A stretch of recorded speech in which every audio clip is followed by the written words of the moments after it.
Welcome back. The Defense Department spent a lot of time and money in the last 8 months shoring up the defense industrial base. That work will not end when the pandemic fades. Jerry McGinn is Executive Director of the Center for Government Contracting at George Mason University, former Principal Deputy Director of the Office of Manufacturing and Industrial Base Policy. Jerry, welcome. Thanks for coming back on the program. Your latest work, in which you're writing about the DIB, points out two places where the defense industrial base is well postured. The first one, basic authorities, regulations, structures, and tools available to government are solid. Why'd you come to that conclusion, Jerry? Yeah, well, thanks, Francis. Great to be back on. As you know, I've been working and plowing these fields for several years now. So I was excited to take a step back and do this longer look at kind of how we're postured for great power competition in terms of mobilization. And I came to the conclusion on those two areas because of the COVID response. You know, that was, I mean, as close to as a national emergency, national security emergency as we had since World War II, really. And then the tools and authorities we had, the contracting authorities, you know, FAR and non-FAR, the authorities such as the Defense Production Act, really came to bearing and really performed well. We only had very short periods where we had shortages on PPE, you know, assuming we could get it. So, but that is a capacity issue. And the other area is that the defense industrial base and the overall industrial base has grown tremendously.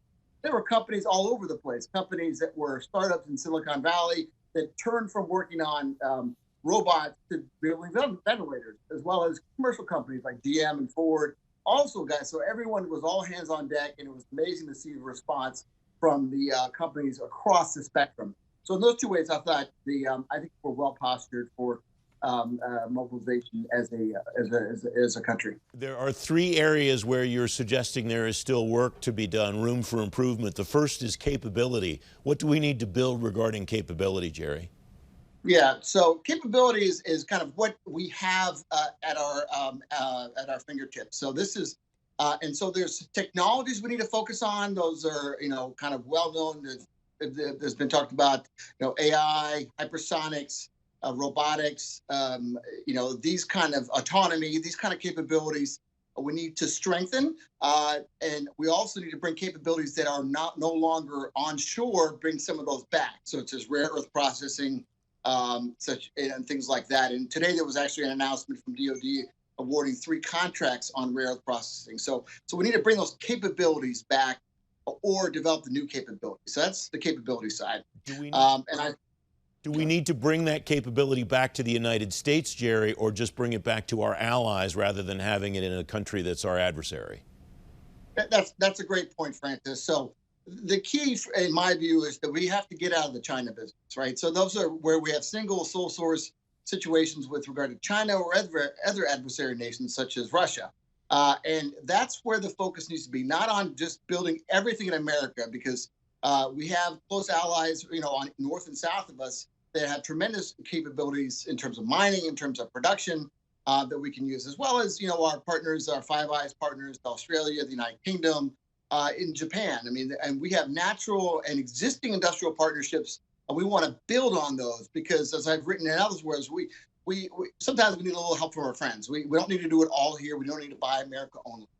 I think you're onto something there that we'll see more in the broader industrial base, not just the defense industrial base, in the coming months. The second item that you write about is capacity. What's the difference between capacity and capability, Jerry?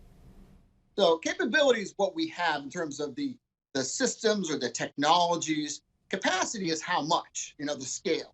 And here, I mean, we're never going to have enough, you know, we're talking with shipbuilders, you know, 70% of their suppliers are sole source, mom and pop shops. So you're not going to rebuild, you're not going to build redundancy up and down the scale, but you want to have enough so you can have real competition. You want to think about World War II and the number of aircraft companies. You had Lockheed, you had Martin, you had Grumman Aircraft, you had all these companies innovating, developing new ideas. You need to have more of that in terms of capacity. And the ways to do that are through things like the middle-tier acquisition, where we're doing prototypes to help build those capacities. So we want more of that, and that is capacity. But we're never going to have enough. We don't want to have too much either. So this is not a recipe for, you know, just, you know, overproducing, but you need to have some capacity so you can continue to innovate. We have about a minute left, Jerry, and the third item is resilience. How do we build more resilience into the defense industrial base? I know it will take longer than a minute, but give me 60 seconds. No problem.